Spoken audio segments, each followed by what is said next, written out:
I am doctor Hirdesh from height increase info. हमारे साथ हमारे पेशेंट हैं जिन्होंने फीमर लेंथनिंग किया है। इनकी सर्जरी को अभी 37 डेज हो चुके हैं और इनका प्योर हुआ है, LON मेथड नहीं है। प्योर मीन्स इनके फीमर में अभी नेल नहीं है, तो जब हम इसको निकालेंगे तब नेल या फिर प्लेटिंग जो भी होगा उस टाइम करेंगे। बट इसमें भी टाइम उतना ही लगना है जितना कि LON में लगता है, क्योंकि इनके कैनाल बहुत पतली थी और हमें प्योर करना था, तो हमने इनका प्योर किया। तो अब तक की इनकी जर्नी जानते हैं। ऑलमोस्ट 37 डेज हो चुके हैं, जिसमें कि 5 डेज हॉस्पिटल में थे, उसके बाद हमारे रिहैब सेंटर में हैं। तो अब तक आपकी जर्नी कैसी रही है? स्टार्टिंग से बात करें, हॉस्पिटल का आई थिंक हम लोग पोस्ट कर चुके हैं आपका इंटरव्यू। हॉस्पिटल के बाद जब से आप रिहैब सेंटर में आए, यहाँ पे कैसा है, कैसे मैनेज करते हैं खुद को, और पेन वाइज कैसा है? And one more thing, his age is 42। Yes. इस एज में जबकि आप सेटल हैं, फैमिली में सब कुछ है, तो ये डिसीजन कैसे आए लेंथनिंग का कि मुझे हाइट बढ़ानी है? हाइट बढ़ाने का जो मैं टेक्निक है वो तो मैं काफ़ी समय से देख रहा था। 15-20 साल हो गए। मैं कोई दवाई ले लूँ या शूज़ ऐसा पहन लूँ इससे हाइट इंक्रीज हो जाए। चाइना के योको करके आते थे शूज़, वो मैंने खरीदे, वो भी लिए। कई जगह से मैंने मेडिसिन भी ली। अच्छा।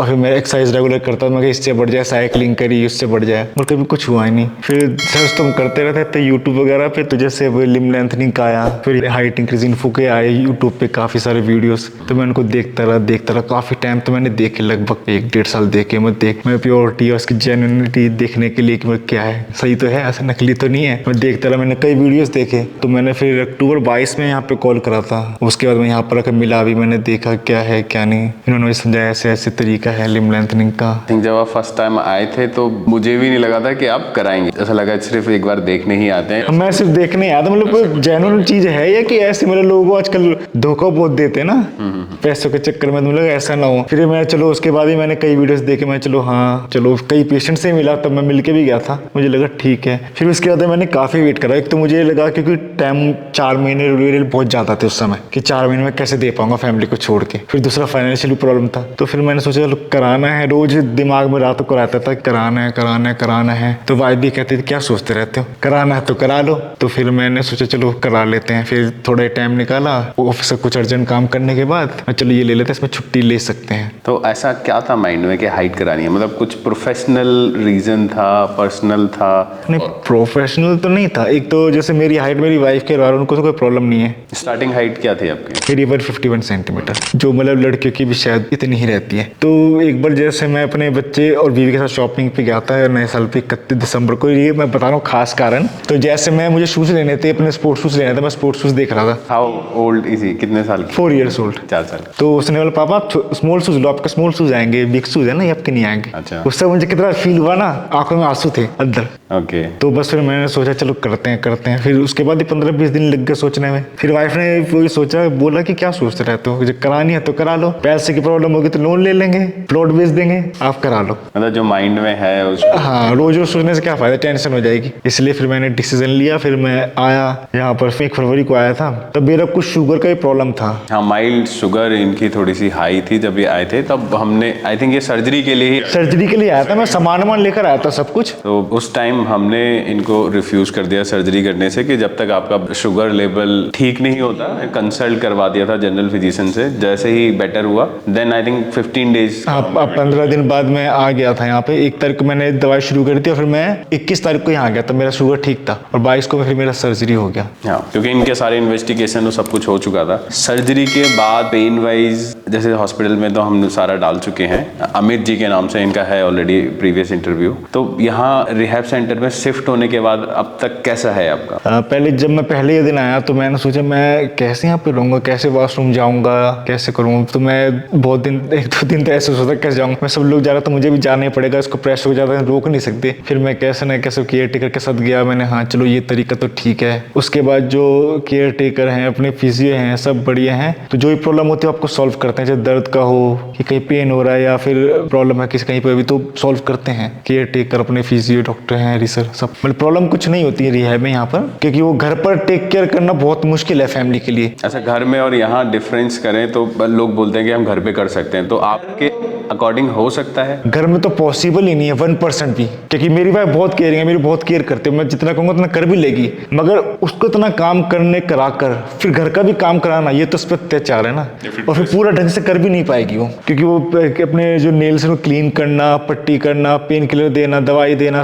टाइम पे फिजियो कराना, ये पॉसिबल नहीं है फैमिली में रहकर। तो ये सबसे बेस्ट है कि रिहैब में आया जाए और यहाँ की फैसिलिटीज को चूज किया जाए, मतलब अंडर द वन रूफ सब कुछ आपको। बिल्कुल बिल्कुल। तो अब तक आपको 35-37 डेज हो गए, सबसे बिगेस्ट चैलेंज क्या आया है? हाँ, बिगेस्ट चैलेंज मेरे लिए अभी तक है मेरी बैंडिंग, नी बैंडिंग, मेरा जो अभी तक सबसे बड़ा चैलेंज है, मेरा डर है अभी तक का। मतलब प्रॉपर नी बैंडिंग अभी ये नहीं कर पा रहे हैं ड्यू टू पेन, क्योंकि थोड़ा पेन तो होता है। बीच में कभी कभी 90 डिग्री हो गया था, फिर पेन इतना होता था, मैं 2-4 दिन स्किप कर देता बैंडिंग करना, फिर वो वैसे ही हो जाता था स्टिफ। तो मतलब मेरा सबसे बड़ा डर है ये बैंडिंग वाला। मतलब ऑन ऑफ है। हाँ, ऑन एंड ऑफ रहता है ये। और बात करें फ्रेम की, जैसे फ्रेम लगे हुए हैं आपको, इसमें कोई प्रॉब्लम है सोने में, बैठने में? देखिए डिस्कम्फर्ट तो रहता है, बट बहुत ज्यादा ऐसा तो, जैसे आपने मुझे बताया था डिस्कम्फर्ट आता है कि आपको ऐसे ही सोना है, मैंने उस टाइम बताया था मुझे इससे प्रॉब्लम है, सोता ही ऐसे हूँ, तो सोने में मुझे ऐसे प्रॉब्लम नहीं है ना, मैं टेढ़ा सोता ना ऐसा, तो मैं सोता, मुझे सोने में प्रॉब्लम नहीं है, बाकी पेन का ही मुझे प्रॉब्लम है, बैंडिंग का बस, और मुझे इसमें कोई प्रॉब्लम नहीं। पेन कितना होता है इसमें आपको? जैसे पेन भी लोगों का मेन कंसर्न होता है कि बहुत ज्यादा पेन होगा, फ्रेम लग जाएंगे, हम वेयर कर पाएंगे कि नहीं, ऐसा कुछ है?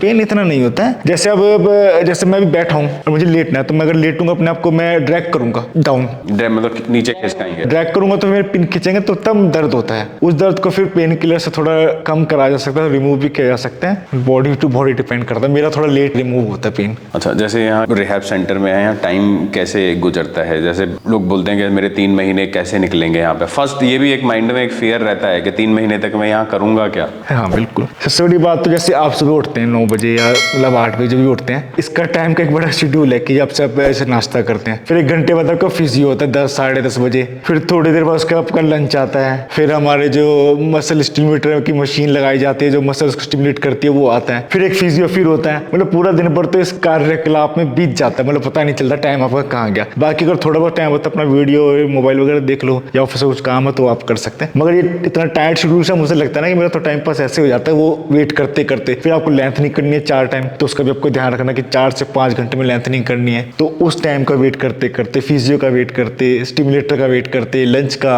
ब्रेकफास्ट का, डिनर का वेट करते पूरा दिन निकल जाता है, मतलब टाइम। बाकी क्या आपके यहाँ जो कलीग्स हैं और पेशेंट्स हैं वो आपस में बात करते हैं और क्या, तो मिलते रहते हैं हम, वो अपनी परेशानियां बताता है, अपनी खुशी बताता है, मैं अपनी परेशानी अपनी खुशी बताता हूँ, वो मुझे संतावना देता है, मुझे संतावना देता हूँ कि जल्दी जाएंगे। अरे ये काफी बड़ा एक बेनिफिट है ये भी, अगर पेशेंट्स एक आपके सराउंडिंग आप हो तो मतलब हिम्मत बनी रहती है, मतलब बात करने के लिए कोई होता है। कुछ दिन तो मैं अकेला ही रहा था, फिर मैं चलो अपने इसमें करता रहा, कोई मैं ज्यादातर अकेले रहने की आदत है ना, मैं जो बोलता कम हूँ, साथ वाले के आने से मेरा बोलने का थोड़ा वो बढ़ गया है, तो अच्छा है मैं घर जाऊंगा तो बोल पाऊंगा, कि मेरी वाइफ भी तुम बोलते बहुत कम हो, कम से कम एक गर्लफ्रेंड बना लेते तो मेरे अच्छी तरह बात तो कर लेते। चलिए, जैसे आपका इनका टारगेट 7 to 8 सेंटीमीटर है, एटलीस्ट 7 सेंटीमीटर है, तो डू यू थिंक ये आपको 7 सेंटीमीटर इसके बाद मिल जाता है तो ये पेन और ये जो भी जर्नी है ये वर्थ इट है आपके लिए? बिल्कुल अच्छा लगेगा, बहुत अच्छा लगेगा, अगर पेन के बाद भी अगर मिलता है तो मिल जाए, क्योंकि जिस चीज के लिए आए वो चीज को अचीव करना बहुत जरूरी है ना। मेरा तो रहता है कि जैसे अर्जुन को चिड़िया की आंख दिखाई देती थी, मुझे मेरा वो टारगेट साथ ही दिखाई देता है कि वो अचीव हो जाए, बस होगा। बिल्कुल, जब आप इतना सब कुछ दे रहे हैं तो डेफिनेटली होगा। तो अब तक 37 डेज की जर्नी में आपका सब कुछ ठीक रहा है, मतलब क्या अगर डिस्क्राइब करना चाहेंगे तो कैसे? नहीं, अभी तक की जर्नी बहुत अच्छी रही है, ठीक रही है, मुझे कुछ प्रॉब्लम नहीं है सिवाय बैंडिंग वाले डर को लेके, और मुझे कोई प्रॉब्लम नहीं है। अभी तक इनका ऑलमोस्ट 3 सेंटीमीटर हुआ है, 3 सेंटीमीटर, और हाफ जर्नी में है अभी बोल सकते हैं। तो अभी तो इनकी जर्नी चल रही है, अभी रिहैब में है। जब इनकी जर्नी कंप्लीट हो जाएगी, लेंथनिंग अचीव हो जाएगी, देन आफ्टर फ्रेम रिमूवल हम इनका फाइनल इंटरव्यू पोस्ट करेंगे। तब तक के लिए अगर आपकी कोई क्वेरी है regarding limb lengthening, limb reconstruction, तो आप हमारे चैनल पे दिए गए नंबर पे अपनी क्वेरी डाल सकते हैं। Thank you.